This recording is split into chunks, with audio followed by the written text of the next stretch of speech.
100 ஒரு ஆட்சியாளர்தான் என்று நான் சொல்கிறேன். 7வது தீர்க்க தரிசனம் ஆலயம் அழிக்கப்படுவதை இயேசு முன்னறிவிப்பு செய்கிறார். அவரே இந்த தீர்க்க தரிசனத்தை செய்தார். இதை இயேசு கிபி 30 அளவில் சொன்னார். இயேசு ஆலயத்திலிருந்து வெளியில் வந்தார். அவருடைய சீடர்களில் ஒருவர் சொன்னார், போதகரே, பாரீர், என்னே அற்புதமான கற்கள், என்னே அற்புதமான கட்டடங்கள். அவருக்கு இயேசு சொன்னார், இந்த பிரம்மாண்டமான கட்டடங்களை பார்த்தீரா?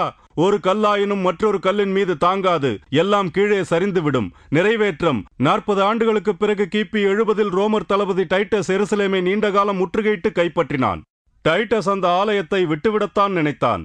ஆனால் யூதர்கள் அதற்கு தீ வைத்தார்கள். யூதர்கள் இப்படித்தான் எதிர்பார்ப்பார்கள், அப்புறம் அழிக்கப்படுவார்கள். இது அவர்களுக்கு சகஜம். ஆகவே நான் சொன்னேன், 5 வாய்ப்பில் 1.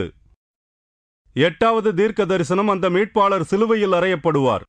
கிறிஸ்துவுக்கு முன் 1000 ஆண்டில் சங்கீதங்களில் தாவீது எழுதினார், கொடியவர்கள் கூட்டம் ஒன்று என்னை சுற்றி வளைத்தது, என் கையிலும் பாதங்களிலும் துளைத்து குடைந்தனர். அதாவது தாவீது இப்படி சாகவில்லை, அவர் படுக்கையில் மரணித்தார். அவருடைய பாதங்களோ கைகளோ துளைக்கப்படவில்லை. லூக்கா இந்த நிறைவேற்றத்தை பேசுகிறது. அவர்கள் கபாலம் என்ற இடத்திற்கு வந்து இயேசுவை மற்ற குற்றவாளிகளோடு சிலுவையில் அறைந்தார்கள். ஒருவன் அவருடைய வலது பக்கம், மற்றவன் இடது பக்கம். நம்முடைய கேள்வி, எத்தனை பேரில் ஒருவர் சிலுவையில் அறையப்படுகிறார்? நான் சொல்கிறேன், 10,000-இல் ஒருவர். 9வது தீர்க்க தரிசனம், அவர்கள் அவர்களுடைய ஆடைகளை பங்கிட்டுக் கொள்வார்கள். மறுபடியும் இங்கு தாவீது பேசுகிறார். அவர்கள் என் ஆடைகளை பங்கிட்டுக் கொண்டு என் நீள் அங்கிக்கு திருவுளச்சீட்டு போட்டனர்.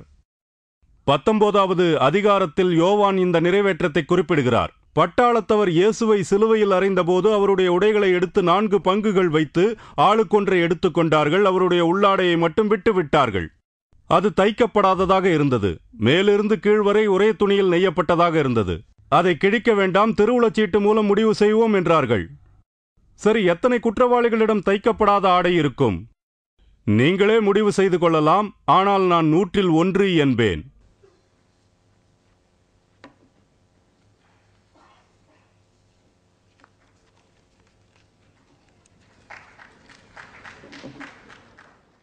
பத்தாவது தீர்க்க தரிசனம், நிரபராதியாக அவர் இருந்தபோதும் தீயவர்களோடும் சேர்த்தே அவர் மரணத்தின் போது கணிக்கப்படுவார். கிமு 750-இல் ஏசாயா சொன்னார், அவருடைய சமாதி தீயவர் மற்றும் செல்வந்தரோடு சேர்ந்தே அமையும். இத்துணைக்கும் அவர் வன்முறையாளரோ ஏமாற்றுபவரோ அல்ல. ஆனாலும் அவர் வரம்பு மீறியவர்களோடு சேர்த்தே பார்க்கப்பட்டார். இந்த நிறைவேற்றத்தை பற்றி மத்தேயு சொல்கிறார், அவரோடு 2 கொள்ளையர்களையும் சேர்த்து சிலுவையில் அறைந்தார். மாலை நெருங்கிய போது யோசேப்பு என்ற இயேசுவின் செல்வந்த சீடர் ஒருவர் அரிமத்தேயாவிலிருந்து வந்தார். பிலாத்துவிடம் போனார். இயேசுவின் உடலை கேட்டார். அதை சுத்தமான ஒரு மெல்லிய துணியில் சுற்றி தன்னுடைய சொந்த கல்லறைக்குள் வைத்தார். கொலை தண்டனை நிறைவேற்றப்பட்ட குற்றவாளிகள் எத்தனை பேர் நிரபராதிகளாயிருந்திருப்பார்? நான் சொல்வேன், 10-இல் 1. எத்தனை நிரபராதிகள் அல்லது குற்றவாளிகள் செல்வ செருக்கர்களோடு புதைக்கப்பட்டனர்? நான் சொல்கிறேன், 100-இல் 1. அது 1000-இல் 1 என்றாகிறது. இறுதியில் அந்த தீர்க்க தரிசனம் இறந்த பிறகு அவர் இறப்பிலிருந்து மீண்டெழுவார். திரும்பவும் எசேயா சொல்வதை பார்ப்போம். உயிர் வாழும் மண்ணிலிருந்து அவர் அகற்றப்பட்டார். அவர் இறந்து விட்டார். தேவன் அவருடைய வாழ்க்கையை அல்லலுக்குள் ஆக்கிவிட்ட போதிலும் அவர் அவருடைய குழந்தைகளை பார்ப்பார். அவருடைய நாட்கள் நீடிக்கும். இதோ இங்கு ஒரு தீர்க்க தரிசனம், அதாவது அவர் உயிர் தெழுவார் என்பது. லூக்கா சொல்கிறார், இயேசு அவர்கள் மத்தியில் எழுந்து நின்று அவர்களை பார்த்து சொன்னார், உங்கள் மீது சாந்தி உண்டாவதாக. இதை பற்றி பவுல் சுருக்கமாக சொல்கிறார். 1 கொரிந்தியர் 15வது அதிகாரம், இயேசு பேதுருவுக்கு முன்னாலும் பிறகு 12 முன்னாலும் அதன் பிறகு அதே நேரத்தில் 500க்கும் அதிகமான அவரது சகோதரர்களின் முன்னால் தோன்றினார். அவர்களுக்குள் அநேகர் இன்னும் ஜீவித்திருக்கிறார்கள். பிறகு இயேசுவின் கருவழி சகோதரனான ஜேம்ஸுக்கு முன்னால் தோன்றினார்.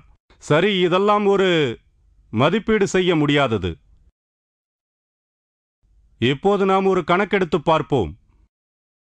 சரி, இப்படி உலகத்தில் 10 தீர்க்க தரிசனங்களும் நிறைவேற்றப்பட்ட எத்தனை பேருக்கு ஒருத்தர் இருப்பார்? இந்த கேள்விக்கு பதிலாக நாம் போட்ட கணக்குகள் அத்தனையும் பெருக்கி பார்க்க வேண்டும்.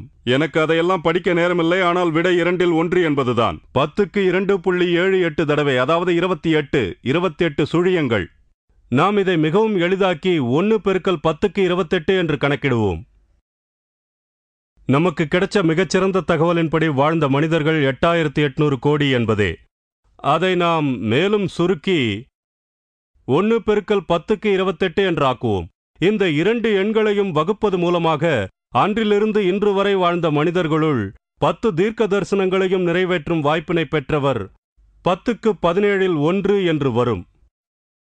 இப்படி கற்பனை செய்வோமே, டெக்சாஸ் மாநிலம் முழுவதையும் $1 நாணயத்தை பதித்துக்கொண்டே சென்று ஒவ்வொரு இடமாக பதித்துக்கொண்டே சென்றால் அதில் ஒரு நாணயத்தை குறியிட்டு அந்த நாணயத்தை டெக்சாஸ் மாநிலம் முழுவதும் தேடி கண்டுபிடியுங்கள் என்று சொன்னால் அது எப்படி சாத்தியமாகும்?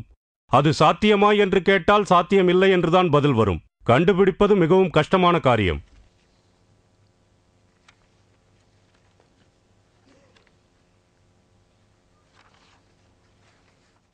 நான் சிக்கலில் மாட்டியிருக்கிறேன், கொஞ்சம் பொறுங்கள். இன்னும் எத்தனையோ தீர்க்க தரிசனங்கள். தீர்க்கதரிசி தாவீது அல்லது எசேயாதான் முதல் சாட்சி. தேவனின் நிறைவேற்றம் அது இரண்டாவது சாட்சி. இயேசுவின் சீடர்களை இவற்றை எழுத்தில் பதிய வைத்தது தேவனே. இவையெல்லாம் பைபிள் யெகோவா எலேஹிமிடமிருந்து வந்த சத்தியமே என்பதற்கு ஆதாரங்கள். சுவிசேஷம் சொல்கிறது, இயேசு கர்த்தரிடமிருந்து வந்து நமது பாவங்களுக்காக அவர் தண்டனையை ஏற்றுக்கொண்டார். இது நல்ல செய்தி. குரானில் இருப்பது கொடுமையான செய்தி. 16ஆம் அத்தியாயமாகிய 61வது வசனத்தில், மனிதர்கள் இழைக்கும் அக்கிரமங்களுக்காக அல்லாஹ் அவர்களை பிடிப்பதாயிருந்தால் பூமியில் எந்த உயிரினத்தையும் அவன் விட்டு வைத்திருக்க மாட்டான். பிரச்சனை என்னவென்றால், நன்மையே செய்தவர்கள் கூட ஈடேற்றம் அடைவார்கள் என்பது உறுதியில்லை என்பது குரானின் தெளிவான கூற்று. அடுத்ததாக அத்தியாயம் அல்கசஸில், பாவ மன்னிப்பு தேடி விசுவாசித்து நன்மையை செய்பவன் அசகன், ஒருவேளை அவன் வெற்றி அடையலாம்.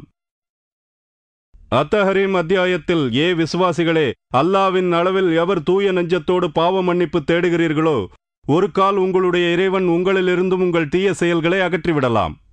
அடுத்ததாக தௌபா அத்தியாயத்தில், இறைவனின் பள்ளி வாசல்களில் இறைவனையும் இறுதி நாளையும் விசுவாசித்து வணக்கங்களை சரியாக நிறைவேற்றி தான தர்மங்களை செய்து அல்லாவையன்றி வேறு எதற்கும் அஞ்சாதவர்களே தொழலாம். இவர்களே நேர்வழி செல்பவர்களாக இருக்கக்கூடும். முடிவாக மிக தனிமையில் ஆகிறான். விசுவாசிக்காதவனோ நிச்சயமாக நரகத்திற்கே போகிறான். ஆனால் விசுவாசிக்கிறவனோ நியாய தீர்ப்பு நாளன்று தன்னந்தனியாக அல்லாவின் முன் நிற்கிறான். அவனுக்காக தலையிடுபவரோ நண்பரோ கிடையாது. அவனுக்கு இருக்கின்ற ஒரே நம்பிக்கை, ஒரு கால் அவன் இறைவனின் கருணையை பெறலாம், பெறுவது சாத்தியமாகலாம். இந்த அகராதியில் நடக்கலாம், கிடைக்கலாம், ஆகலாம், சாத்தியப்படலாம், ஒரு கால் நிறைவேறலாம் என்றுதான் அசகன் என்ற வார்த்தைக்கு பொருள் தரப்பட்டுள்ளது. ஆக்ஸ்போர்டு அகராதியில் பர்ஹாப்ஸ் என்ற ஆங்கில சொல்லுக்கு அரபு மொழியில் அசகன் என்று பொருள் தரப்பட்டுள்ளது. ஒருவேளை இது உண்மையாக இருந்தாலும் கொடுமையானது. மறுபுறத்தில் சுவிசேஷத்தில் நல்ல செய்தி இருக்கிறது. இயேசு சொன்னார், நான் சேவிக்கப்பட வரவில்லை, சேவை செய்ய வந்தவன், அநேகருக்காக என் உயிரை பணயமாக வைக்க வந்தவன். பவுல் அவர்களுடைய மற்றொரு வசனம், அந்த சீடர் சொல்கிறார், நீங்கள் உங்களுடைய வாயால் இயேசுவே கடவுள் என ஒப்புக்கொண்டு சாவிலிருந்து கர்த்தர் எழுப்பப்பட்டார் என்பதை நம்புவீர்களானால் நீங்கள் உடனடியாக காப்பாற்றப்படுவீர்கள். இது ஒரு அற்புதமான நற்செய்தி. நிறைவேற்றப்பட்ட தீர்க்க தரிசனங்களின் ஆதாரங்களை என்னோடு நீங்களும் வாசிப்பீர்களாக. கிறிஸ்து மரணித்து மீண்டு எழுந்ததை 500 பேர் பார்த்தார்கள்.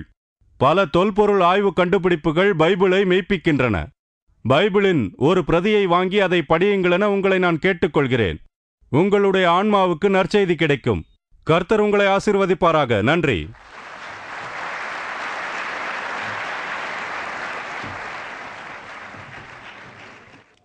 இப்பொழுது நான் டாக்டர் ஜாகீர் நாயக் அவர்களை டாக்டர் வில்லியம் கேம்பல் அவர்களுக்கு பதில் தருமாறு அழைக்கிறேன்.